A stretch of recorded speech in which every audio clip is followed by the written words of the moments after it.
తల్లిదండ్రులు తిడుతున్నారని ఇద్దరు వేరువేరు కుటుంబాలకు చెందిన బాలికలు ఇంటి నుండి పారిపోయిన సంఘటన విజయవాడలో జరిగింది. తల్లిదండ్రులు తిడుతున్నారని ఇద్దరు వేరువేరు కుటుంబాలకు చెందిన బాలికలు ఇంటి నుండి పారిపోయిన సంఘటనలో తల్లిదండ్రులు విజయవాడ పరిసర ప్రాంతాల్లో వెతుక్కుని బుధవారం రాత్రి 11:30 సమయంలో మైలవరం పోలీస్ స్టేషన్ నందు ఫిర్యాదు చేయగా గౌరవనీయులైన విజయవాడ పోలీస్ కమిషనర్ శ్రీ కాంతి రాణా టాటా వారి మరియు DCP rural zone K Srinivasarao గార్ల ఆదేశాలపై మైలవరం ఏసీపీ ఎస్ మురళీమోహన్ గారి పర్యవేక్షణలో Mylavaram circle inspector K Kishore Babu మరియు మైలవరం ఎస్ఐ హరిప్రసాద్ తక్షణమే అన్ని కంట్రోల్ రూమ్స్, అన్ని పోలీస్ స్టేషన్స్, రైల్వే స్టేషన్ మరియు బస్ స్టేషన్లను అప్రమత్తం చేసి చిన్నపాటి క్లూ ఆధారంగా మైలవరం ఎస్ఐ వారి సిబ్బందితో కలిసి సికింద్రాబాద్ రైల్వే స్టేషన్ ని విస్తృతంగా గాలించి పరిసర ప్రాంతాల్లో ఈ రోజు ఉదయం శుక్రవారం 9 గంటలకు తప్పిపోయిన ఆ ఇద్దరు బాలికలు సురక్షితంగా తిరిగి మైలవరం తీసుకురావడం జరిగింది. ఇద్దరు మైనర్ గర్ల్స్, మైనర్ అమ్మాయిలు 9th క్లాస్ చదువుతున్న అమ్మాయిలు కనిపించట్లేదని చెప్పేసి మనకి రిపోర్ట్ రావడం జరిగింది. మన మైలవరం ఎస్ఐ హరిప్రసాద్ గారికి నైట్ 11:30కి తల్లిదండ్రులు వచ్చి రిపోర్ట్ ఇవ్వడం జరిగింది. దాన్ని రిపోర్ట్ తీసుకున్న వెంటనే మనం పరిశీలించగా నిన్న ఉదయమే, అంటే నిన్న ఉదయం 8:30-9 గంటల నుంచి కూడా ఇంటి దగ్గర నుంచి ఆ పిల్లలిద్దరు కూడా వేరువేరు పక్క ఒకే ఊరికి చెందిన వాళ్ళు వేరువేరు పిల్లలు ఇద్దరు కూడా కనిపించట్లేదని చెప్పేసి మనకి తల్లిదండ్రులు తెలుసుకుని విజయవాడ పరిసర ప్రాంతాల్లో వెతుకుని రాత్రి 11:11:30కి పోలీస్ స్టేషన్ రావడం జరిగింది. వెంటనే మా ఏసీపీ గారికి, డీసీపీ గారికి, అలాగే NTR commissioner, Vijayawada commissionerate CP గారు, రెస్పెక్టెడ్ సిపి సార్ దృష్టి కూడా తీసుకెళ్ళడం జరిగింది. వెంటనే సూచనల మేరకు టీమ్స్ ఫామ్ చేసి అన్ని బృందాలని తిప్పడం జరిగింది. మన మైలవరం ఎస్ఐ గారు హరిప్రసాద్ గారు వారి టీము కొంత ఇన్ఫర్మేషన్ ని బేస్ చేసుకుని ఇమీడియట్ గా టాప్లో బయలుదేరి హైదరాబాద్, సికింద్రాబాద్ ఏరియాకి వెళ్ళడం జరిగింది. By God's grace within 10 hours లో ఈ రోజు మార్నింగ్ 9:30కి సికింద్రాబాద్ అవుట్స్కట్స్ లో రైల్వే స్టేషన్ కి ఒక 10 కిలోమీటర్స్ దూరంలో పిల్లలిద్దరిని కూడా ట్రేస్ చేయడం జరిగింది. నిజంగా మరి ఇద్దరు కూడా 9th క్లాస్ చదువుతున్నారు. 15 years పూర్తిగా, ఇంకా ఇద్దరికి 15 years వచ్చింది. మరి ఈ వయసులో ఆ పిల్లలు ఇద్దరు కూడా మరి హైదరాబాద్ మెట్రోపాలిటన్ సిటీకి వెళ్ళి అక్కడ నుంచి సురక్షితంగా తిరిగి రావడం అంటే నిజంగా చాలా అదృష్టం ఉన్నట్టే చెప్పాలి. పోలీస్ మరి ఇమీడియట్ గా స్పందించి 10 hours లోపే, రిపోర్ట్ వచ్చిన 10 hours లోపే పిల్లల్ని ఛేదించి తీసుకురావడం జరిగింది. దీంట్లో మా ఎస్ఐ గారి టీము చాలా చక్కగా చాకచక్యంగా స్పందించి టాప్ను బయలుదేరడం జరిగింది. ముఖ్యంగా దీంట్లో ఈ పిల్లలిద్దరిని ఇప్పుడు మాట్లాడిన తర్వాత తెలిసిన అంశాలను బట్టి తల్లిదండ్రులు కూడా పిల్లలతో మాట్లాడేటప్పుడు వాళ్ళు ఏం చేస్తున్నారు, వాళ్ళకి ఫోన్లు, ముఖ్యంగా దీంట్లో కూడా ఫోన్ల యొక్క పాత్ర చాలా ఉంది. ఆ పిల్లల దగ్గర ఉన్న ఫోన్, ఆ ఫోన్లో ఉన్న రంగుల ప్రపంచాన్ని చూసి బయట ప్రపంచం ఇంకా బాగుంటుంది, ఏదో కొత్తగా ఉంటుందని బయటికి వెళ్ళిపోవాలని అనిపించి వెళ్ళడం తప్ప దీంట్లో వాళ్ళకి తెలియదు, అజ్ఞానం తప్ప ఇంక వేరే ఏం లేదు. తల్లిదండ్రులు ప్రతి ఒక్కరూ కూడా పిల్లలు ఏం చేస్తున్నారు, ఎవరితో మాట్లాడుతున్నారు, ఫోన్లో ఏం జరుగుతుంది, ఫోన్లో ఏం చూస్తున్నారు, ఫోన్ అవసరమైనంత వరకు వాడుకుంటున్నారా, లేకపోతే అవసరానికి మించి వేరే ఏమన్నా దాన్ని ఉపయోగిస్తున్నారా అనేది ఖచ్చితంగా తెలుసుకోవాల్సిన అవసరం ఉంది. అలాగే పిల్లల్ని మీరు ఎందుకు వెళ్ళిపోయారని అడిగినప్పుడు మా తల్లిదండ్రులు మమ్మల్ని తిడుతున్నారు, మా అన్నయ్య తిడుతున్నాడు, లేకపోతే మా నాన్న కొడుతున్నాడు, ఇలాంటి చిన్న చిన్న కారణాలు వాళ్ళకి తెలియదు. తండ్రిని మొదలించినా, అన్నయ్య మొదలించినా, తల్లి మొదలించినా వాళ్ళ బాగు కోసం అనే విషయం వాళ్ళకి తెలియదు. మనం చెప్పాల్సిన అవసరం ఎంతైనా ఉంది. చెప్పాలి, సున్నితంగా వాళ్ళని హెచ్చరించి మన అదుపులో పెట్టుకోవాలి తప్ప వాళ్ళని గద్దించి కానీ వాళ్ళని ఇష్టానుసారం ఇల్ ట్రీట్మెంట్ చేసి వాళ్ళని అలా నెగ్లెక్ట్ చేసినట్టయితే కనుక పిల్లలు దొరకకుండా పోయే పరిస్థితి ఉంది. సో మరి ఈరోజు పిల్లలు మళ్ళీ తిరిగి తీసుకురాగలిగామంటే విత్ ఇన్ 10 hours లో రిపోర్ట్ వచ్చిన 10 hours లో హైదరాబాద్ అవతల నుంచి తీసుకురావడం అంటే మరి చాలా అది పెద్ద టాస్క్, పెద్ద దీంతో కూడుకున్నది. ఏదైనా కూడా తల్లిదండ్రులు కూడా జాగ్రత్తగా పిల్లల్ని చూసుకుని వారి యొక్క రాకపోకలు కానీ వాళ్ళ యొక్క బిహేవియర్ కానీ ప్రతిదీ కూడా గమనించుకుని ఉండాలని తెలియజేస్తాం. Thank you. విశాఖ ఉక్కు కర్మాగారం ప్రైవేటీకరణపై దాఖలైన పిటిషన్పై హైకోర్టు విచారణ జరిపింది. విచారణ సందర్భంగా కేంద్ర ప్రభుత్వాన్ని న్యాయస్థానం ప్రశ్నించింది. ఏ చట్ట నిబంధనలను అనుసరించి విశాఖ స్టీల్ ప్లాంట్ను ప్రైవేటీకరణ చేస్తున్నారని కేంద్ర ప్రభుత్వ న్యాయవాదిని ధర్మశాస్త్రం ప్రశ్నించింది. ఈరోజు విశాఖ స్టీల్ ప్లాంట్ పబ్లిక్ సెక్టర్లో కొనసాగాలని ఏదైతే స్టీల్ ప్లాంట్ నిర్వాసితుల ఐక్య సంఘంగా ఆంధ్ర ప్లాంట్ యూనియన్గా కేంద్ర ప్రభుత్వం స్టీల్ ప్లాంట్ ప్రైవేటైజేషన్ ప్రకటించినప్పటి నుండి అనేక పోరాటాలు చేయడంలో భాగంగా హైకోర్టును కూడా మరి 2 సంవత్సరాల క్రితం ఆశ్రయించడం జరిగింది. మరి ఈరోజు హైకోర్టులో కూడా సుమారు 1:20 నిమిషాలు మరి వాదనలు జరిగాయి. ఈ 1:20 నిమిషాల్లో మరి స్టీల్ ప్లాంట్కి సంబంధించిన కార్మికులు కానీ, కార్మిక సంఘాలు కానీ, నిర్వాసితులు కానీ ఎవరిని సంప్రదించకుండా ఊరికినే గవర్నమెంట్కి సంబంధించిన లాయర్లు ఏదో పత్రాలు చూపించి ఈరోజు ఈ కోర్టుని మిస్గైడ్ చేసే వాతావరణం తీసుకురావడం జరిగింది. దీనికి ఏదైతే మా లాయర్ గారు వైకే కోటేశ్వరరావు గారు కానీ, కేఏ పాల్ గారు కానీ వీళ్ళు మళ్ళీ అడిగే క్వశ్చన్కి అవతల లాయర్లకు ఎటువంటి సమాధానం లేదు. మీరు ఎవరిని సంప్రదించారు? ఈరోజు కార్మికులు సంప్రదిస్తే కార్మికులు ఎందుకు ఉద్యమాలు చేస్తారు? అలాగే నిర్వాసితులను సంప్రదిస్తే నిర్వాసితులు ఎందుకు ఈరోజు కోర్టుని ఆశ్రయిస్తారు? ఇది తప్పు. దీనికి సమాధానం ఖచ్చితంగా గవర్నమెంట్కి సంబంధించిన వాళ్ళు చెప్పాలని చెప్పి పెద్దలు జడ్జి గారు కూడా వాళ్ళని ప్రశ్నించడం జరిగింది. దీనికి సంబంధంగా డాక్టర్ కేఏ పాల్ గారు నిజంగా ఆయనకి మా నిర్వాసితుల తరపున, స్టీల్ ప్లాంట్ కార్మికుల తరపున చేతులెత్తి నమస్కరించుకోవాలి. ఎందుకంటే ఆయన నేరుగా ఈరోజు కోర్టులో వచ్చి సుమారు 1 గంట పైచిలకే ఆయన వాదనలు వినిపించడం జరిగింది. ఈ స్టీల్ ప్లాంట్ ని ఏ విధంగా మీరు ప్రైవేటైజేషన్ చేస్తారు, మీరు ఏ ధైర్యంతో మీరు చేస్తున్నారు, మాకు సమాధానం కావాలి. లేని పక్షంలో నేను మీకు ఆర్డర్ ఇవ్వండి, ఈ స్టీల్ ప్లాంట్ కి 8,000 కోట్లు తెచ్చిపెట్టి నేను ఇస్తాను. దీనికి సూటిగా ఇక్కడ ఉన్న నిర్వాసితులు గాని, కార్మికులు గాని పెడతాను. నెల రోజుల్లో గాని నేను మీ అమౌంట్ గాని తెచ్చి ఇవ్వకపోతే జడ్జి గారు ఎటువంటి శిక్ష వేసినా సరే నేను జైలుకి వెళ్ళడానికైనా సిద్ధమని చెప్పి నిజంగా ధైర్యంగా ఈరోజు కేఏ పాల్ గారు ఒక హైకోర్టు జడ్జి ముందు ఈ విధంగా మాట్లాడడం చాలా సంతోషంగా భావించింది. ఎందుకంటే నేరుగా మేము ఈ కోర్టులో ఉండి మేము నేరుగా కేఏ పాల్ గారు కానీ మా లాయర్ గారు వాదించడం నేరుగా మేము చూసాం కాబట్టి ఈ విషయాలన్నీ మీకు తెలియపరుస్తున్నాం. నిజంగా ఇంత ధైర్యంగా డాషింగ్ గా కేఏ పాల్ గారు చాలా జడ్జి గారిని కూడా క్వశ్చనించడం జరిగింది. అలాగే కేంద్రం తరపున వచ్చిన లాయర్లని కూడా క్వశ్చన్ చేయడం కూడా జరిగింది. దీనికి వాళ్ళు ఎటువంటి సమాధానం చెప్పలేక మళ్ళీ దీన్ని సార్ మాకు ఒక 2-3 వారాలు మాకు వాయిదా కావాలని చెప్పేసి మరి జడ్జి గారిని అడగడం వల్ల దీన్ని మళ్ళొక మన లాయర్లతో సంప్రదించి జడ్జి గారు దీన్ని ఒక 3 వారాలు వాయిదా వేయడానికి మరి జడ్జి గారు అవకాశం ఇవ్వడం జరిగింది.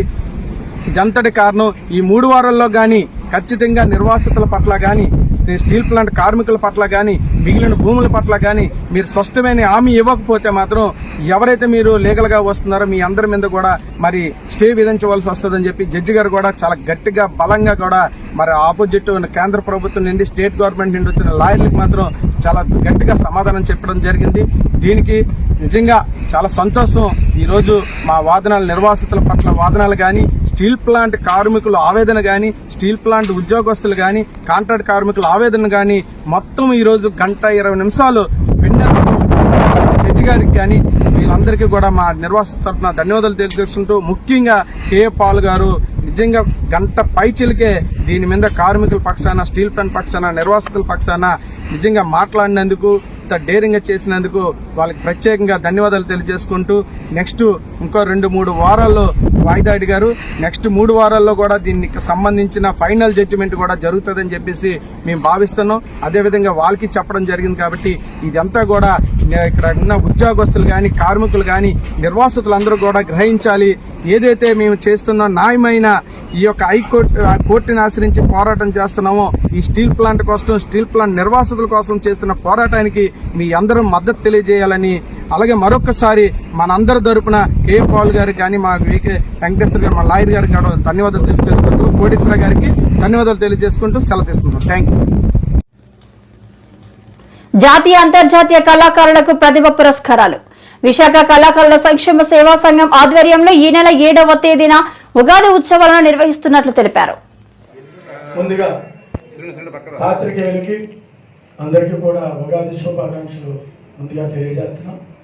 విశాఖ కళాకారుల సంక్షేమ సేవా సంఘం గత 10 సంవత్సరాలుగా ప్రతి ఉత్తరాంధ్రలో ఉన్నటువంటి విశిష్ట రంగాల నుండి విశిష్టమైన వ్యక్తుల్ని ఒక సెలక్షన్ కమిటీ పెట్టి వాటి ద్వారా కళాకారులను సెలెక్ట్ చేసుకొని ఈ ఉగాది పురస్కారాలు ఇవ్వడం అనేది జరుగుతుంది.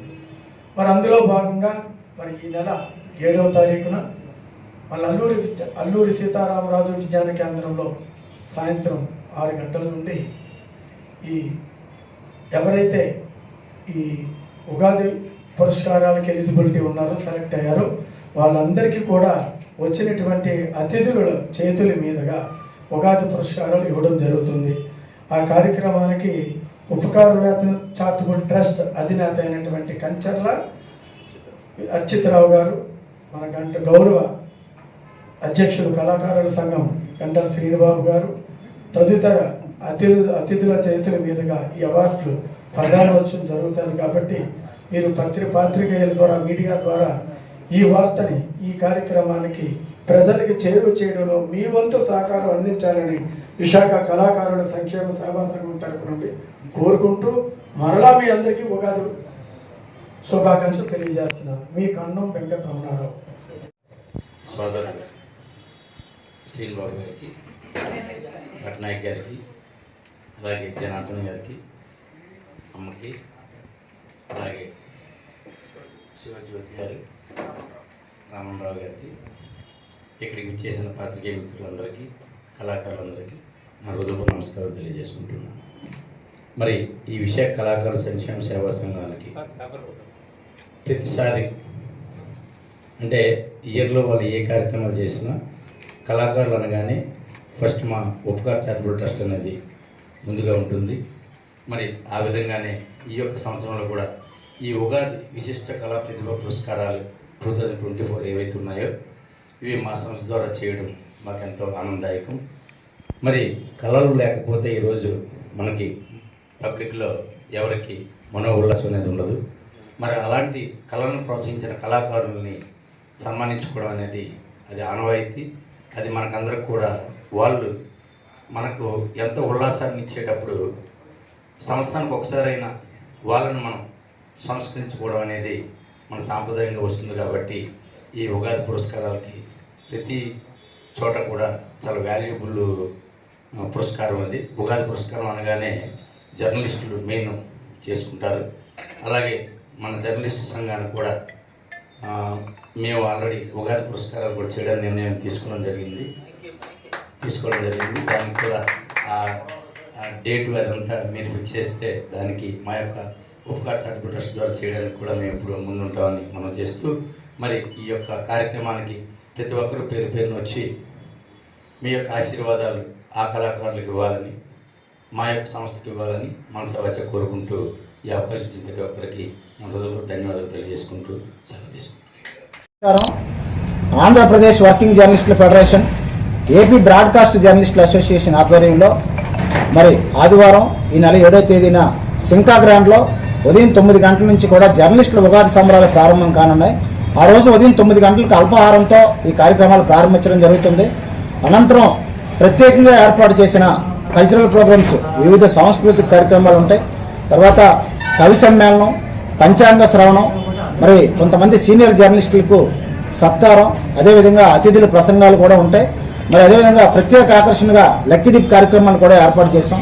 జర్నలిస్టులు వారి కుటుంబ సభ్యులు కూడా ఈ కార్యక్రమానికి హాజరై జయప్రదం చేయాలని కోరుకుంటూ పంచాంగాన్ని స్వీకరించి అదేవిధంగా ప్రత్యేకంగా ఏర్పాటు చేసిన విందు భోజనాన్ని కూడా స్వీకరించాల్సిందిగా ప్రత్యేకంగా రాష్ట్ర కార్యదర్శిగా కోరుకుంటూ ఈ కార్యక్రమానికి అందరినీ ఆహ్వానిస్తున్నాం. పేరుకి యూనియన్ అయినప్పటికీ కూడా ఇటు మిగతా యూనియన్లను కూడా అందరినీ ఆహ్వానించాం. గౌరవంగా ఉగాది పర్వదినం అందరికీ కూడా ఈ ఏదైతే నూతన సంవత్సరాలు ఉందో అందరికీ కూడా కలిసి రావాలి. ప్రతి ఒక్కరు కూడా ఆరోగ్యమైన జీవన విధానం గడపాలి, అందరూ సంతోషంగా ఉండాలన్నదే మా లక్ష్యం. ఉదయం 9 నుంచి మధ్యాహ్నం విందు భోజనం వరకు జరిగే ఈ కార్యక్రమాలు అందరినీ కూడా జయప్రదం చేయాలి.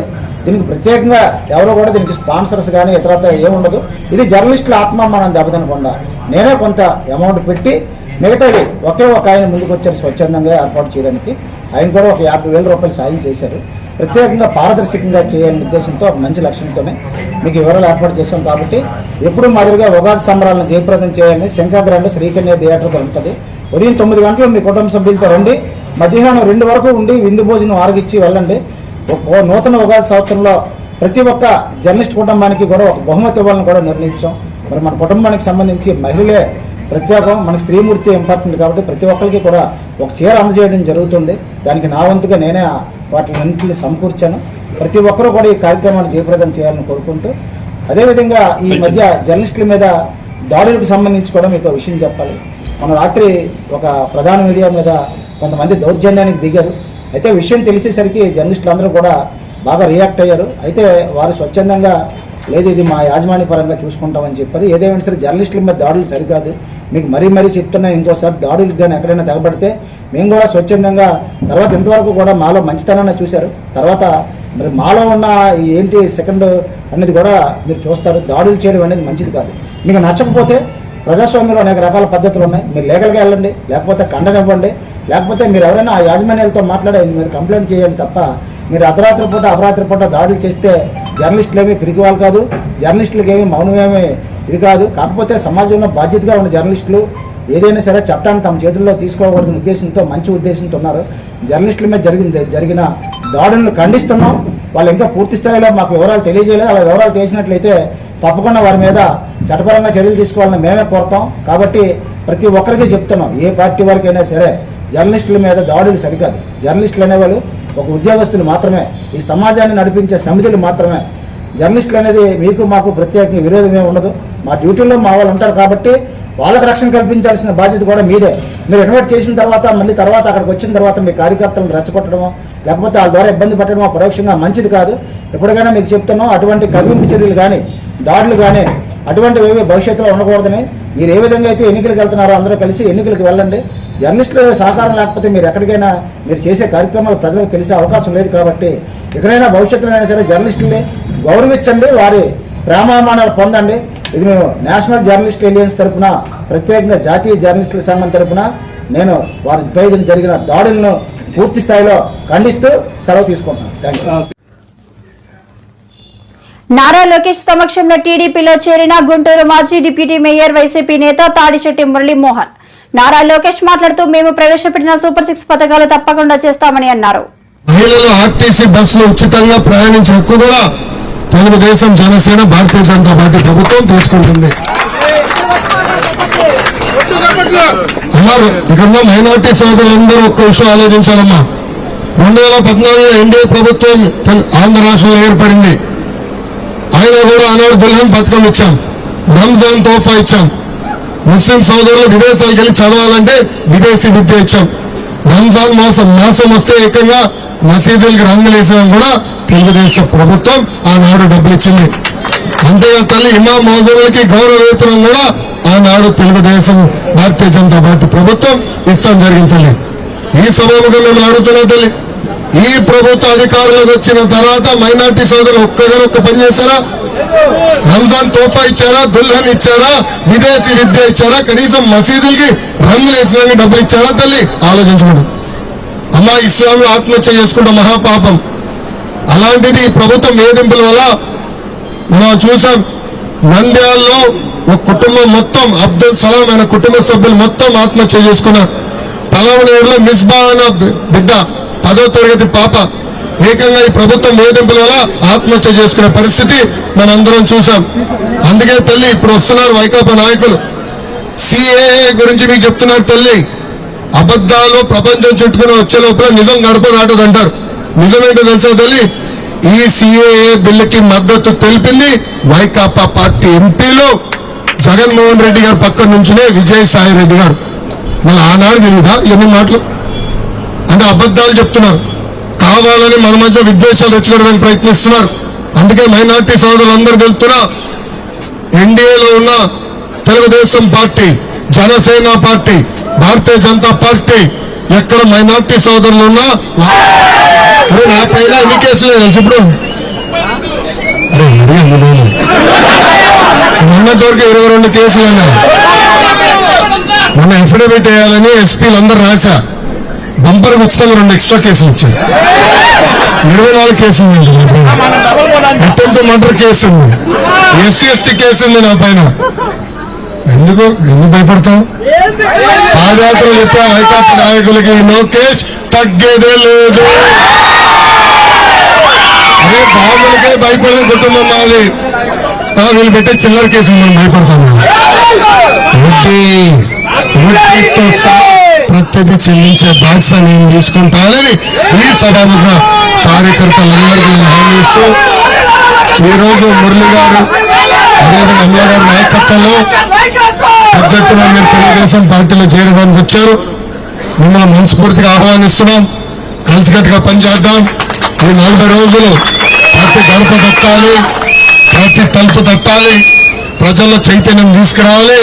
కరెక్ట్గా 2 నెలల ఎన్నికల ఫలితాలు వస్తే మళ్ళీ ఆంధ్ర రాష్ట్రం పైన తెలుగుదేశం, జనసేన, భారతీయ జనతా పార్టీ జెండాలు ఎగిరేయాలని ఈ సభాముఖంగా మిమ్మల్ని అందరినీ కోరుకుంటూ నాకు ఇంత అద్భుతమైన అవకాశం ఇచ్చిన మీ అందరికీ పేరు పేరున నా హృదయపూర్వక ధన్యవాదాలు తెలుపుకుంటూ మీ అందరి గురించి సెలవు తీసుకుంటాను.